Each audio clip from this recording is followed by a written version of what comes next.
যে তেওঁ জীয়াই থকালৈকে বৰলাল হীৰা শৰণীয়াটো কোন হয়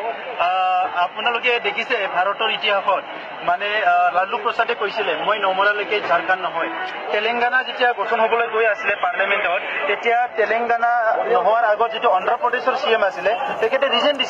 ৰিজেন দি পেলাই পাৰ্লিয়ামেণ্টত জলাগুৰি দুলিয়াদুলি হৈছে তাৰ পিছতো তেলেংগানা ৰাজ্য হৈ গ'ল তো হীৰা শৰণীয়া কোন হয় হীৰা শৰণীয়া নিজৰ সংগ্ৰামী সত্যাটো বাচাই ৰাখিব নোৱাৰিলে যি ভাৰতৰ উপনিবেশিক শাসনৰ পৰা উদ্ধাৰ হ'ব কাৰণে আলফাত গৈছিলে আজি সি ভাৰতৰ উপনিবেশিক শাসনটোৱে মানে একচেপ্ট কৰি পেলাই না হিৰণত হৈ পেলাই তাতে MP হৈ পেলাই তাতে দৰমহা খাই আছে আৰু তাৰ পিছত হীৰা শৰণীয়া বড়োলেণ্ডৰ কথা ক'বলৈ কোন হয় হিটো নকলে তেখেতৰ ৰাজনীতিটো ধ্বংস হৈ যাব এই কাৰণে তেখেতে তাত বসবাস কৰা আমাৰ আদিবাসী ভাইসকলক গোৰ্খা ভাইসকলক আমাৰ অসমীয়া ভাই ককাইসকলক তেখেতে মিছলিড কৰি পেলাই অকল বড়োলেণ্ডটো বিৰোধিতা কৰি পেলাই তেখেতে ৰাজনীতি চলাই আছে তেখেতে আজি 5 বছৰ MP হ'বলৈ গৈ আছে কেইখন কলেজ বনালে কেইখন ইউনিভাৰ্চিটি বনালে কেইখন IIT খুজি আনিলে কেইটা ৰেল ট্ৰেক বনালে কেইটা নতুন ষ্টেচন বনালে কেইটা অভাৰব্ৰিজ বনালে কেন্দ্ৰীয় চৰকাৰৰ পৰা কি খুজি আনিব পাৰিছে এইটো আমাৰ প্ৰশ্ন আৰু তেখেতে কৈছিলে মই গাঁও কৰ্তন কৰিম বড়োলেণ্ড হ'বলৈ তেখেতৰ আগতে আমি বড়োলেণ্ড আন্দোলন কৰি আছো কিয়নো আমাৰ বড়োলেণ্ড আন্দোলন হীৰা শৰণীয়াৰ বিৰুদ্ধে নহয় না আমাৰ বড়ো মানে অসমীয়া আদিবাসী বিভিন্ন ভাই ককাইৰ বিৰুদ্ধে আমাৰ আন্দোলনটো কাৰো বিৰুদ্ধে নহয় আমাৰ আন্দোলনটো চৰকাৰৰ বিৰুদ্ধে যি চৰকাৰে নেকি ভাৰতৰ সাংবিধানিক অধিকাৰটো আমাক প্ৰদান কৰা নাই সেই চৰকাৰৰ বিৰুদ্ধে আমি আন্দোলন কৰি আছো আমাৰ অধিকাৰ আছে আমাৰ এই দেশৰ নাগৰিক হিচাপে আমাৰ অধিকাৰ আছে গতিকে হীৰা শৰণীয়াক যদি আজি কোনোবা বুজি পোৱা নাই বুজি পোৱাটো উচিত এফালে আজি পৰেশ বৰুৱাৰ সংগ্ৰাম চলি আছে আনপানীলে কেইজনমানে আহি পেলাই আজি কৈছে নিজকে মানে বহুত কিবা কিবি কৈ আছে অসমীয়া জাতিয়ে মানে প্ৰাণকৰ্তা কিবা কিবি বুলি দেখাব বিচাৰিছে ক'ত গ'ল সেই দাবীবিলাকে আগতে আমি যিবিলাক দাবী শুনিছিলো মানে তেলৰ অফিচ আহিব লাগে চাহৰ অফিচ আহিব লাগে বিভিন্ন দাবীবিলাক শুনিছিলো সেইবিলাক ক'ত গ'ল কৰাপ্টেড মানুহবিলাকক হত্যা কৰা হৈছিলে এতিয়া ক'ত গ'ল কৰাপশ্যন কোনে কৰি আছে এতিয়া এইবিলাক কথা ক'বলৈ বহুত আছে গতিকে হীৰা শৰণীয়াৰ কথাটো নকয় ভাল তেখেতে যি কৰি আছে সেইটো যদি অসমীয়া জনগোষ্ঠীয়ে অসমীয়া জাতিয়ে যদি একচেপ্ট কৰিছে আমাৰ ক'বলগীয়া নাই আমাৰ তাত হীৰা শৰণীয়াৰ বিৰুদ্ধে আমাৰ একো নাই তেখেতে তেখেতৰ কাম কৰক আমাৰ কথাটো চিধা 5,000তকৈ অধিক শ্বহীদ হ'ল 21,000তকৈ 25,000তকৈ অধিক জেলত গ'ল এই 30-40 বছৰীয়া সংগ্ৰামত আমাক ইয়াৰ হিচাপ লাগে আমাক ইয়াৰ ন্যায় লাগে আৰু এই ভূমিপুত্ৰ বড়োসকলৰ যি ভূমিত মানে হাজাৰ হাজাৰ বসবাস কৰি আছে এই ভূমিৰ অধিকাৰ লাগে আজিলৈকে ভূমিৰ অধিকাৰ পোৱা নাই শোণিতপুৰ জিলাত ইভেন পঞ্চায়তৰ অধিকাৰ পোৱা নাই লেণ্ড পাট্টা পোৱা নাই ভাৰতত আইন হৈ গ'ল তাৰ পিছতো লেণ্ড পাট্টা পোৱা নাই আৰু কেইজনমানে যাই পেলাই লম্ফজম্ফ কৰি আছে ইফালে বাংলাদেশে ৰখিব পৰা নাই কিন্তু ইয়াত ভূমিপুত্ৰ বড়োসকলক মানে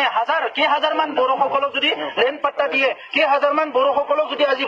পঞ্চায়তৰ অধিকাৰ দিয়ে গোটেই অসমখন ধ্বংস হৈ যাব তেনেকুৱা এটা ইম্প্ৰেশ্যন দিছে আপোনালোকে দেখিবলৈ পাইছে আমি দুখ পাইছো আমি অসমীয়াসকলক নিজৰ ডাঙৰ ককাই বুলি মানো ইয়াৰ ভাষা সংস্কৃতি আমি সকলো একচেপ্ট কৰিছো কিন্তু ইয়াৰ কথা এইটো নহয় যে আমাৰ গোটেই নিক্ষেপ কৰিব লাগিব সেইটো কেনেকে হ'ব গতিকে আজি সকলো অসমখন আজিও সুন্দৰ এটা ৰাজ্য হ'ব পাৰে সকলো মিলি থাকিব পাৰে কিন্তু আজি মানসিকতা যদি সলনি নহয় ইয়াৰ আমলাসকলৰ মানসিকতা যদি সলনি নহয় আমাক LP স্কুল এখন যদি প্ৰভিন্সিয়েলাইজ কৰাৰ কাৰণে মানসিকতা নাই আমাক যদি এক টুকুৰা মাটি দিয়াৰ কাৰণে মানসিকতা নাই ইয়াৰ ৰাজনৈতিক নেতাবিলাকৰ যদি মানসিকতা সলনি নহয় আমি কেনেকে নিজকে প্ৰস্তুত কৰিম আমি 50 বছৰে প্ৰস্তুত কৰিলো যে মিলি থাকিবৰ কাৰণে মিলি থাকিম কিন্তু 5,000 অধিক মানুহ মৰি গ'ল আমাৰ কোনে মাৰিলে আমেৰিকাৰ পৰা বাংলাদেশৰ পৰা এইটো মৰা নাই পাকিস্তানৰ পৰা এইটো মৰা নাই আমি সেইটো ক'ব বিচৰা নাই আজি এইবিলাক ইতিহাস সকলোৰে সংগ্ৰাম হৈছে আলফা সংগ্ৰামতো মানুহ মৰিছে আজি অসম আন্দোলনতো মানুহ মৰিছে তো সেইটো যদি পাহৰি পেলাব লাগে কমচে কম আজি যিখন চৰকাৰ আছে সেই চৰকাৰেতো 1 ইঞ্চিত আমাক ন্যায় দিয়ক 1 ইঞ্চিত অধিকাৰ দিয়ক অলপ উদাৰ হওক অপেন হাৰ্টেদি আগবাঢ়ি আহক কথা পাতিবৰ কাৰণে কিহৰ মানে এইটো মানে সদায় মাহিয়াৰ চকুৰে মানে উপনিবেশিক শাসন বুলি আমি দিল্লী কৈ আছো অসমে জানো আমাৰ লগত ক্ষুদ্ৰ জাতি গোষ্ঠীৰ লগত ভাল ব্যৱহাৰ কৰি আছে এইটো অতি দুৰ্ভাগ্যজনক কথা সেইকাৰণে Hira Sarania is not matter is the government of India matter is the government of Assam and matter is the bureaucrat and politicians of Assam and government of India ইহঁতে আমাক নাগৰিক হিচাপে আমাৰ অধিকাৰটো কিমান দিব বিচাৰিছে ইয়াৰ ওপৰত ডিপেণ্ড কৰিছে সংবিজিত ফেকশ্যনটো ৰৈ গ'ল এইটো আনফৰ্চুনেট আমি তেখেতসকলক আহ্বান কৰি আছো আলোচনাৰ মেজলৈ আহিব লাগে ৰাজনাথ সিং ডাঙৰীয়াই যেতিয়া আদিবাসীৰ কাণ্ডটো হৈছিলে সেই সময়ত কৈছিলে 0 টলাৰেঞ্চ আৰু আমি কাৰো লগত চিজফায়াৰ নকৰো এইটো দিল্লীয়ে কৈছিলে আমি দিল্লী পাব্লিক কৈছো যে আপোনালোকৰ অপাৰেশ্যন চলি আছে কিবা চলি আছে চৰকাৰৰ যিবিলাক পলিচি আমি কোনোদিন বাধা দিয়া নাই কিন্তু কথাটো হ'ল কি অকল মানে হিংসাৰে হিংসা সমাধান কৰিব নোৱাৰে এজনে হিংসা কৰিব আনজনে যদি হিংসাৰে প্ৰত্যুত্তৰ দিয়ে হিংসা কেতিয়াও শেষ নহয় কোনোবা যদি হিংসা কৰে কোনোবা অহিংসাৰ পথ ল'ব লাগিব গতিকে আমি চৰকাৰক কম যে চৰকাৰে মানে মালিক হয় চৰকাৰে গাৰ্জেন হয় যদিও গণতান্ত্ৰিক ৰাইজে ৰজা বুলি কোৱা হয় ইয়াত চৰকাৰ বুলি এটা যন্ত্ৰ আছে যিয়ে